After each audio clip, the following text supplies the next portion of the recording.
Hi, this is Rabbi Chaim Kaufman. Welcome to our 245th installment of the Torah portion of the week. We are holding by Parshas Toldos, all about Esav and Yaakov. Right, we know that they were born. Right, so the Torah tells me about they were born. Are the children agitated within Rivka, and we have the story of Yaakov stealing the blessing. Right, stealing the blessing, so to speak, and it's a good part of the parsha. So we've spoken about that in the past, about him quote unquote stealing the blessing, and the fact that because of that, Esav hates his birthright, he despises his birthright. Now we have to understand that Esav grew up in the house of Isaac, right? He grew up in the house of Isaac. If he grew up in the house of Isaac, he saw miracles, right? He saw angels. He knows what spirituality is. But the problem was, desire killed him. Desire absolutely destroyed him, right? He transgressed murder, idolatry, immorality, all the good stuff. Transgressed tremendously over here. So you see, the power of desire. And doesn't matter whose house he grew up in. Right? Desire killed him. Absolutely destroyed him. So, let's analyze a little bit this idea of stealing the blessing. Rivka hears through prophecy that Yitzhak wants to give the blessing to Esav. Now there's a whole discussion. Why really Esav should have got the blessing. But the reality is it belonged to Yaakov. I mean, what's Esav going to do with spirituality? Right? What's he going to do with that blessing? Really doesn't belong to him, essentially. So now, even though Yitzhak hears from Esav that Yaakov tricked him twice, that Yaakov got him to sell the blessing. And then Yaakov, what did he do?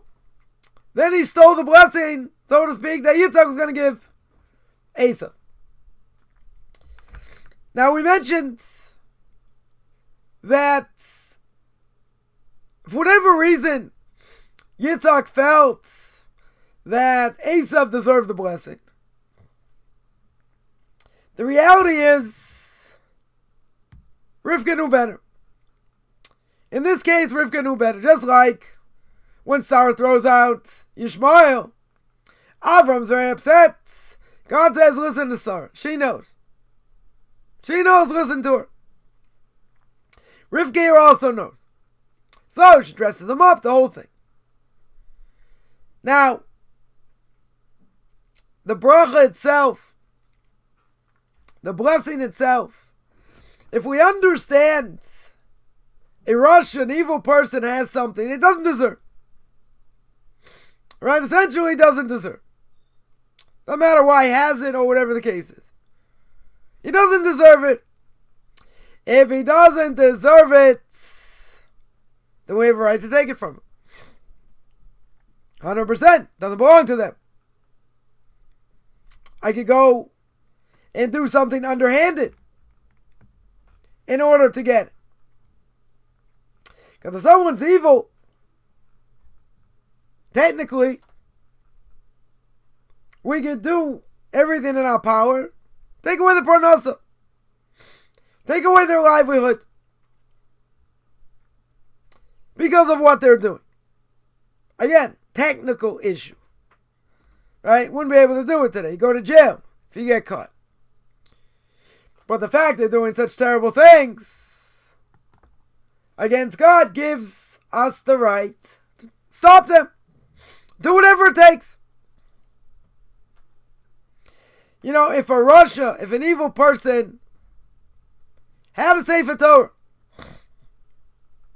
let's say they had a Sefer Torah, and we know they're not going to use it properly. They're not going to show it the proper respect. They're going to misuse it. in many ways. Now let's say someone concocted a scheme in order to steal the Sefer Torah.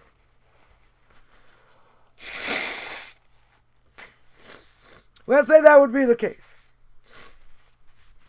Someone concocted a scheme, right, to take this Torah scroll, essentially to steal it. If we know they wouldn't get caught,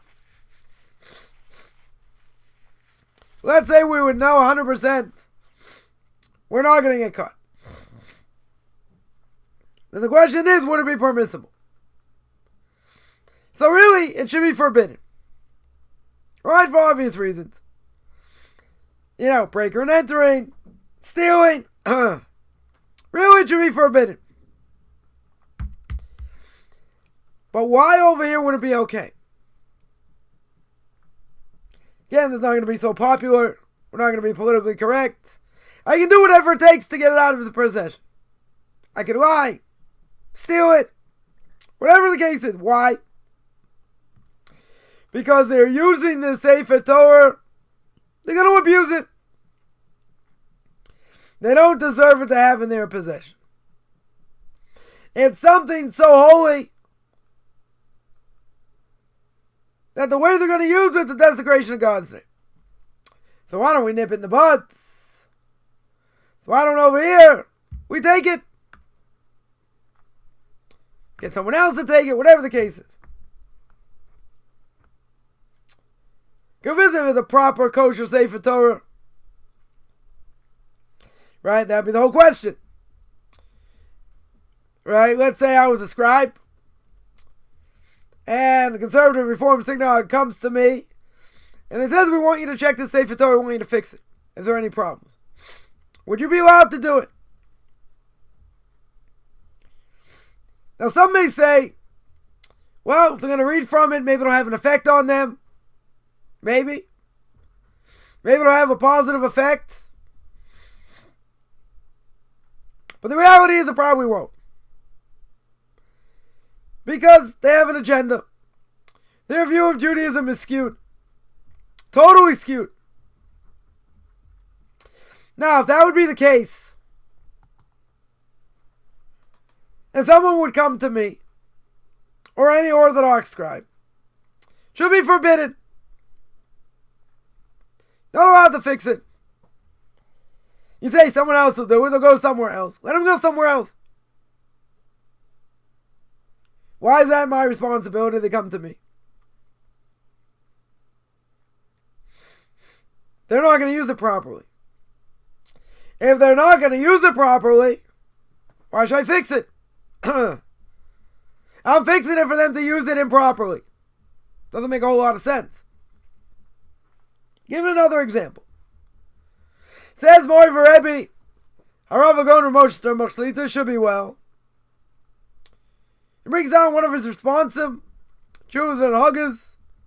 Got many question answers, all kinds of questions all over Torah, right? All over the spectrum. And there's a question like this. Let's say someone's a psychologist. Someone's a psychologist and a non-religious man or woman. Man and woman. They're married. They come to you for shalom bayis. They come to you for marital help. Marital harmony. Now, the question was, are they allowed? Is the psychologist allowed to help them? Why, what's the problem? They're coming for help. What's the issue? The issue is that these people are not practicing Taharas Mishpacha. They're not practicing family purity laws. So they probably transgress many times these laws. So if you know they're not living by these laws, obviously they're not keeping them in this case. Right? We'll make it easy. I mean, that's what the case is. They're not keeping the laws. So if they're not keeping the laws, why should we help them? Why should an Orthodox Jew help them?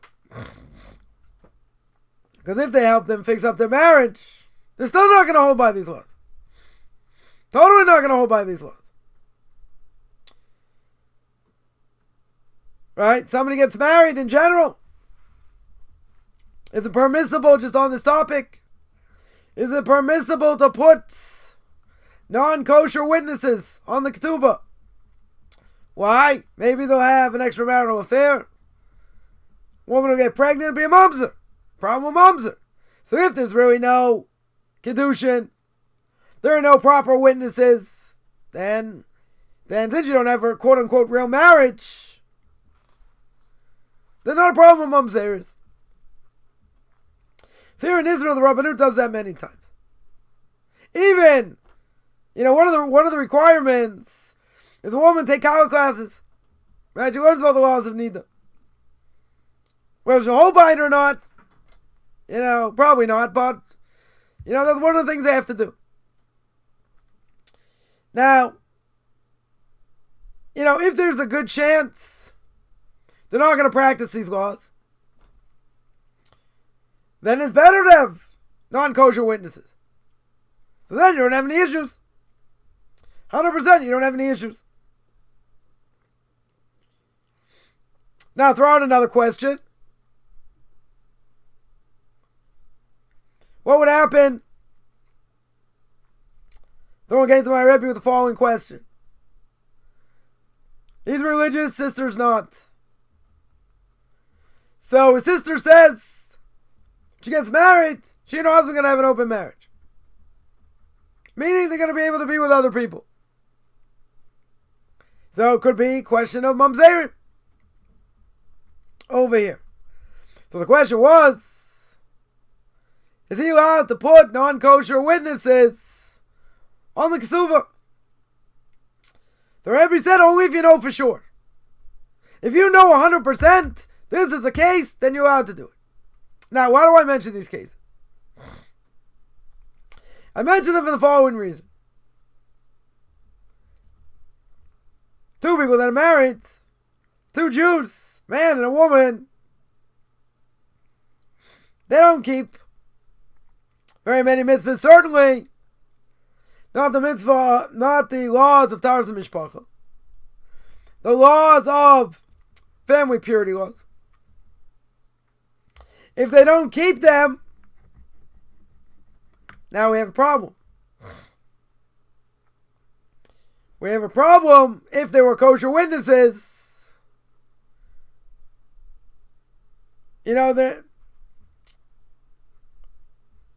Let's say better. The question was, the psychologist dealing with them. But how can he deal with them? They're not going to keep the law. They're not going to keep the laws of family purity. The Rebbe said you can't do it. You're not allowed to do it. So by Rishoyim, by people that are evil, doesn't matter what they know, what they don't know. We've said many times there are tremendous repercussions. Tremendous repercussions. But since they do certain things, they have to realize. Right? And people have to realize. There are going to be issues. It could be very serious issues. So, you have someone who's a Russia. They don't care about Kedusha. They don't care about holiness. They don't care about doing the right thing. All they care about is feeding their stomachs. All they care about is going after desire. So if that person has some holy object, most likely they're not going to treat it with the proper respect. Most likely. So in theory, I can do whatever it takes to get it out of their possession. What's the reason? They're going to mistreat it, as we said before. So now we get back to Esav. Good old Uncle Esav. Yaakov had every right to take the blessing. Blessing didn't belong to him. because they wouldn't treat it with proper respect. So again, you could ask, why was it done in an underhanded manner? Why didn't Yaakov speak to Yitzchak about it? Or Rivka, or whatever. We're not having a whole discussion. Because you do whatever it takes in this case. Could be it would have brought out the ire of Esav, which it did. That's why he had to flee. But if we would have done that at the beginning, he wouldn't have got the blessing in the first place. So what do we learn out from here? People will say, oh, but he's the pillar of truth. Yaakov's the pillar of truth. But he didn't lie over here. When Yitzhak confronts him, he says, are you Esav? He says, I am, comma, Esav is your firstborn. He told the truth. He didn't say, I am Esav, your firstborn. You have to see what the grammar is over there. The grammar is, I am, comma, Esav is your firstborn. No lies. He didn't lie over here. So you say, well, technically, he did it in an underhanded way. It certainly doesn't look good. But again, somebody like that, you do whatever it takes. Says the Brisker Rav, of blessed memory, Rav Yisrael Zev Soloveitchik. He has the following question. Esav and Yaakov are fighting in the womb. Right? That's what's going on in the beginning. Every time Rivka goes by a base of Avodah Zarah, by a place of idol worship, Esav wants to go out. When she goes by a study hall, a base of Medrash, Yaakov wants to go out. So they're fighting. They're fighting about this world, the next world. So you can ask, the Brisker Rav says, why does Yaakov want to go out so quick? Why does he want to go out first? I understand to be the firstborn, but we all know, and if you don't know, you'll know now. But we all know that when a child is being formed in the mother's stomach, what's going on? He's learning Torah from a Malach. He's learning Torah from an angel. And then when the baby's born, he forgets everything. Okay, but if he's learning Torah from an angel, so then why is he running out? Why does he want to get out over here? So what's the reason? Very simple. Says the Brisker Rav. Yaakov and Esav are in the same place. They're in the same sack. So he said, if you're hanging out with a Russia, if you hang out with an evil person, you gotta run. But an angel's teaching you Torah. Right, so what Esav's there? The angel's teaching him Torah. So you see by a Russia, even if an angel's teaching you Torah, says the Brisker Rav, you run. You're being educated by an angel. Brisker Rav says, doesn't matter. Angel's mangel. You go out. You run far away. Because that's how bad evil people are. The way they talk. Other things they do. We want to stay away from them like the plague. Now what happened to being open-minded? We're not open-minded. We understand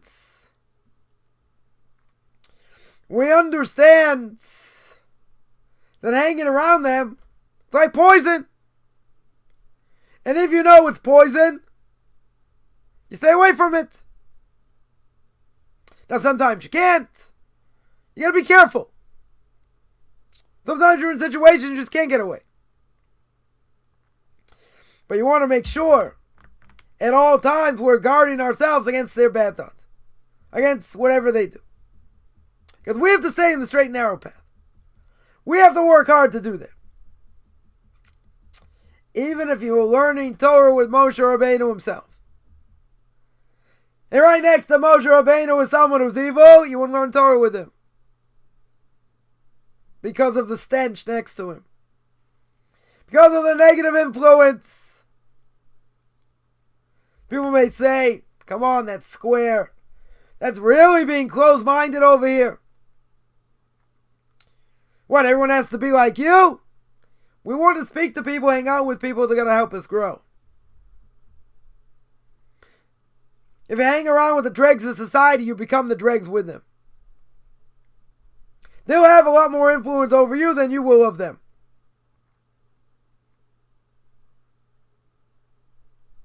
So we have to be careful. But Kedusha, holiness, is such a special thing. You see something like that in the hands of a Russia, of someone who's evil. Yeah, technically you do whatever you can to get it out of their possession. What's the reason? Because they're going to abuse it. And they're going to misuse it. So therefore, we have the ability to do that. And that's not a problem. Right? Totally not a problem. Fits in exactly with Torah. Because you got an opportunity over here. You got an opportunity to save something. What are we worried about? You're lying, you're stealing. But if someone's going to abuse it, I have the right. It's within my right in Torah to do it. So you say, but you can't do it today. You're right. Go to jail, you get caught, other things. But that's how far it goes.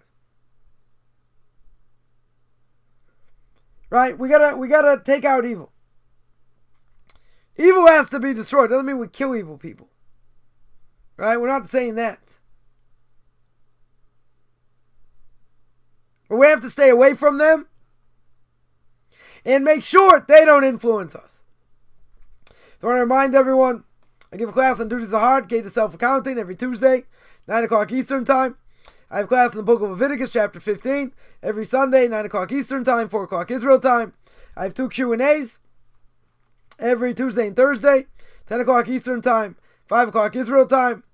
I do Tanakh Talk every Sunday, 2:30 Eastern Time. 12:30 Eastern Time, 7:30 Israel Time. And I'm giving the class on Noahites, right, about the Noahide laws, every Sunday, 2:30 Eastern Time, 9:30 Israel Time. I have conversion classes. Anyone interested in any of them, find me on Facebook at Michael Chaim Kaufman or Beyond Orthodox Conversion Judaism. You can send me an email, rabbichaimkaufman@gmail.com, RBBICHAIMCOFFMAN @gmail.com.